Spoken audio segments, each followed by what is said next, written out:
welcome to Akumak Business Channel. And today in this program, we have a very special guest, Mr. Sitesh Srivastava, and with whom we will be discussing about one of the very important topic, and topic is responsible state and welfare.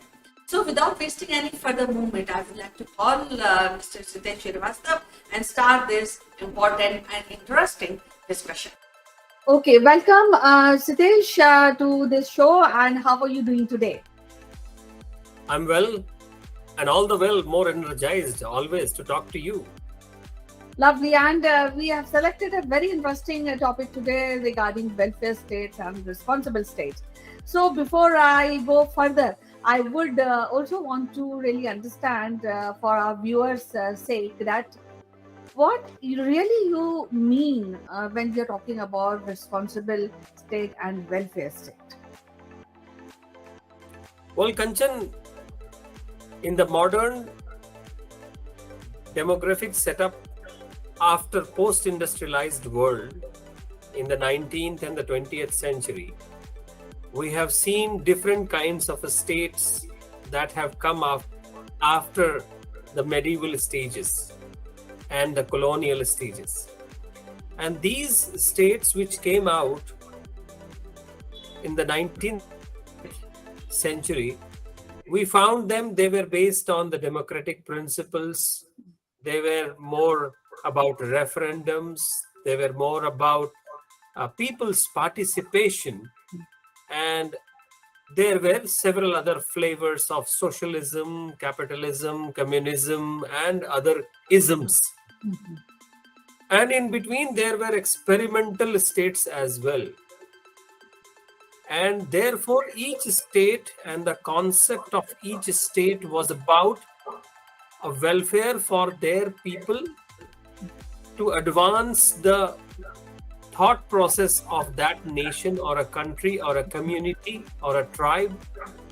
And therefore, social welfare was an important part of each of these state experiments, whether democracy, whether presidential form of government or a prime ministerial form of government, legislative, reporting to the monarchy, everything.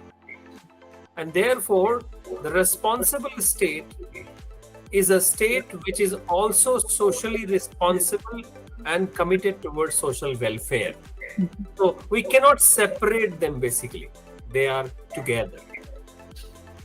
Well, when we are talking about welfare states and a responsible state, and I would like to really ask you that every state in this present world, most of them are responsible and welfare states. Maybe a monarchy, they are look forward for welfare.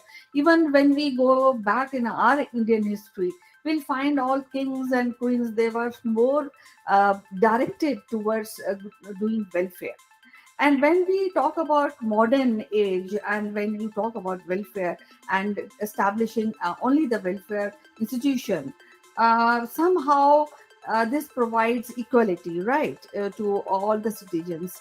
But at the same time, this also speaks about socialism more than right of freedom, which is on topmost in many of the countries like India. Also, we cherish and we want to be free, and there are half of the population who is really working towards socialism. But most of the people in India, they talk about freedom.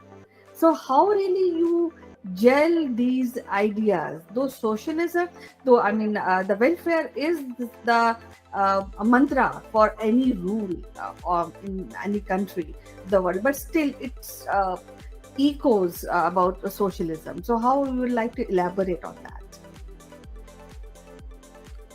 Kanchan, it's the same kitchen. It's the same ingredients. What the culinary tastes can be different. The ingredients of a preparation could be different. And then while we, see people working in the kitchens, we develop a certain taste, the certain platter of food across the cultures, across communities, and across nations. Why on earth would we have a Chinese food, whereas I know that Chinese food could be, a very much big variety, and then we have the Indian Chinese food. Similarly, for the states to exist in modern world, Kanchan, they have to have a welfare agenda. But the welfare agenda of each different kind of a state is differently, prepared differently, executed differently, is addressed and targeted at different kind of an audience. So, for example, if I see, today in the Chinese kind of setup, on the outer look, it's a communism, but under that communism, a lot of capitalism flourishes. That's where we see China, what China is today, and of course they have their own social welfare policies. If we look at the African nations, especially the poorer African nations, most of the welfare is happening through the governments. Very few is the participation from the public, and that makes the burden on the government and the exchequer more, where the participation is only one way.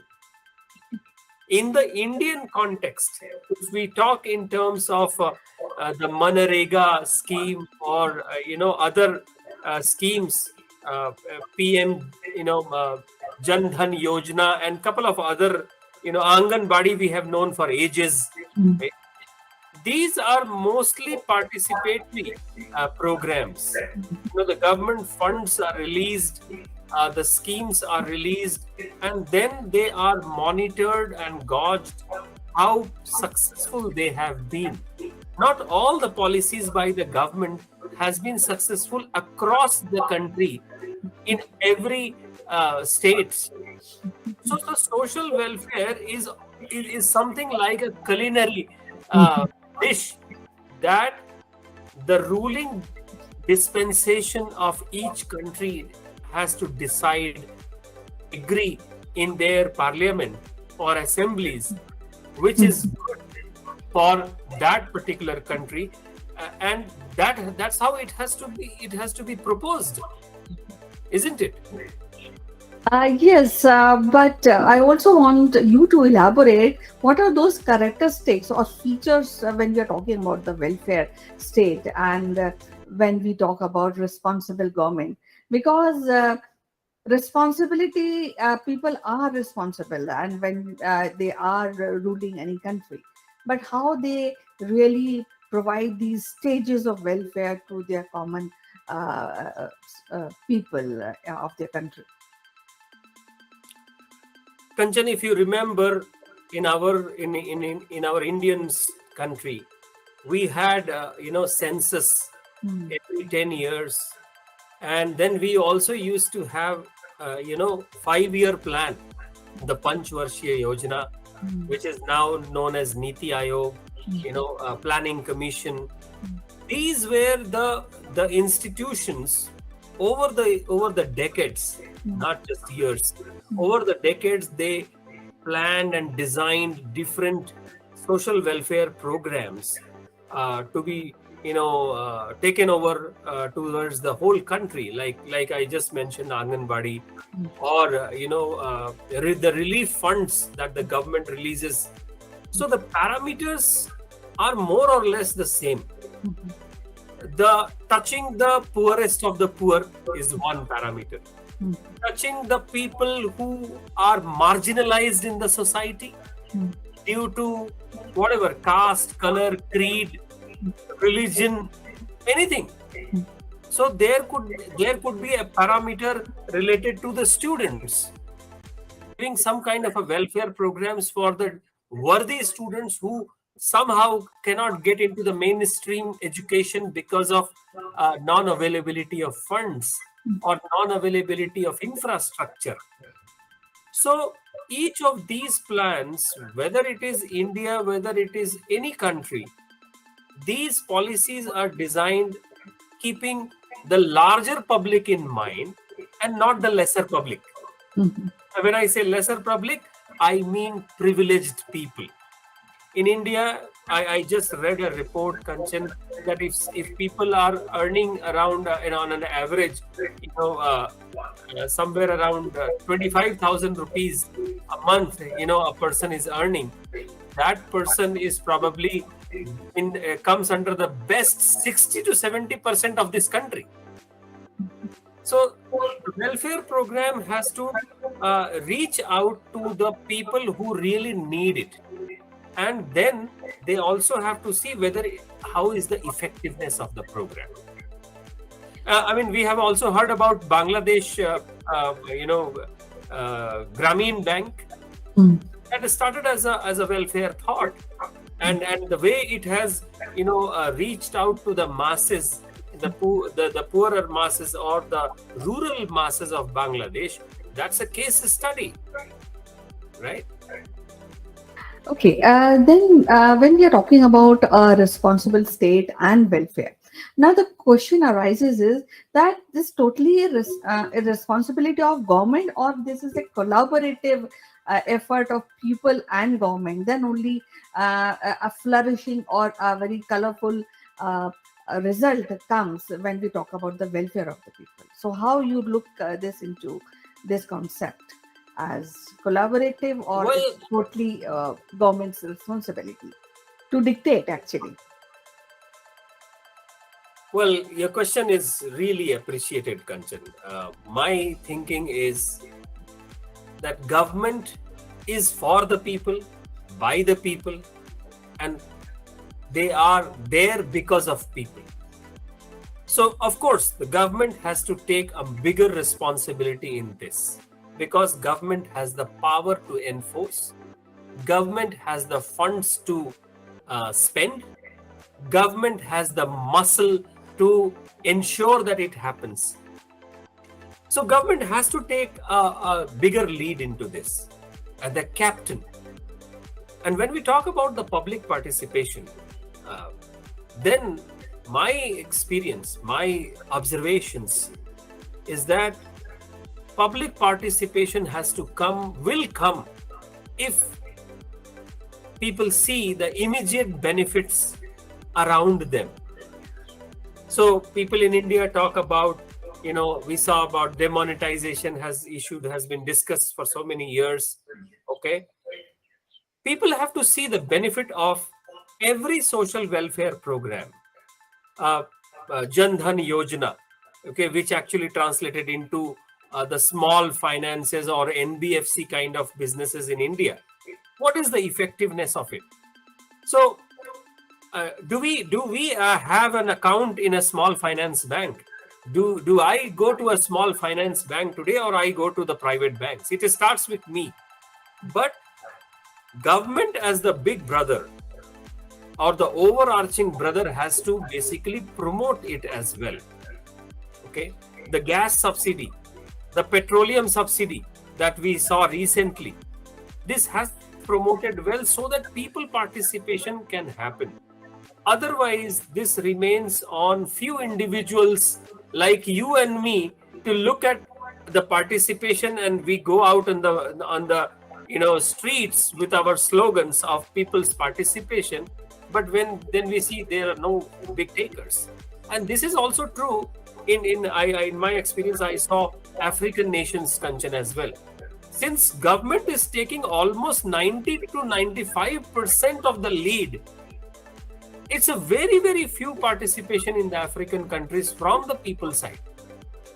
But if you see on the other hand, on the Japan, where I spend a lot of time, people actually push the government to take those welfare programs to the larger public. So it all depends. It's a healthy balance. Hindi mein kahe to rassa kashi. Ek healthy balance is needed in that front. And of course, government cannot rest saying that the people are not participating. Okay, well, when we are talking about the welfare and the responsible state, and this implies on Indian state as well, because we look forward and we are a kind of society where we always think and work towards welfare of the people. And I've seen it that not only in government aspect, but people by themselves, because that is a cultural aspect of, especially when we talk about Indian, and many countries may be following this also.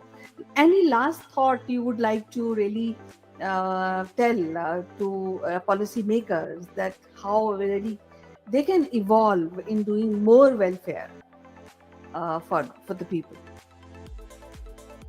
Kanchan, policy makers around the world are the people who are able to feel the pulse of the nation, who are able to feel the pulse of the economy all across the world. What is happening in the Ukraine war, it has taken a very, very bad beating in the financial markets in the world. Petroleum prices and lot of funds that would have been actually moved for the social welfare of many nations are being diverted to buy petrol, are being diverted to have a weapon program. Now that money could have been used for a social welfare program, and I think the policy makers understand this very, very well. What they don't understand is that when to take a stand.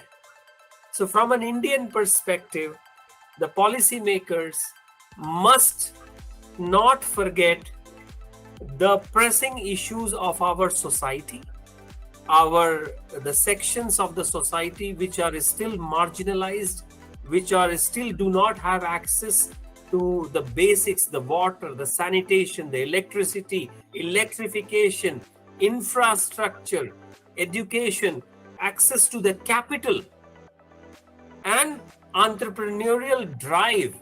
Who pushes them? Who gives them the incubation?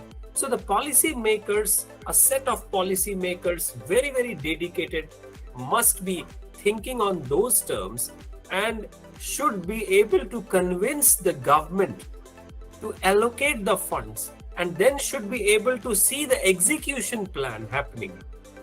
And that's the only mantra to success. But this is not a one-time mantra. It is an everyday chanting. Well, we had quite an interesting discussion today, and I will just summarize is that though initiation is done by government, and I think there's a higher rate of collaboration which is needed by entrepreneur, by general public, to ensure the welfare of the society at large, right? So it was so interesting to really talk to you and understand. And I would request all the viewers to, if you have any opinion or any comment, please do write in, and we will facilitate your answers from Sitesh Srivastava. So Sitesh, it was wonderful talking to you, and we'll be meeting again. Till then, you just take care and have a good day. Vasudhaiv Kutumbakam. So friends, we had an interesting discussion with Mr. Sitesh Srivastava. We will be meeting again, and till then you please keep smiling, and if you have any opinion, please do write it, and we'll be meeting again. Till then, tune in to Unmissable Business Channel. See you. Bye bye.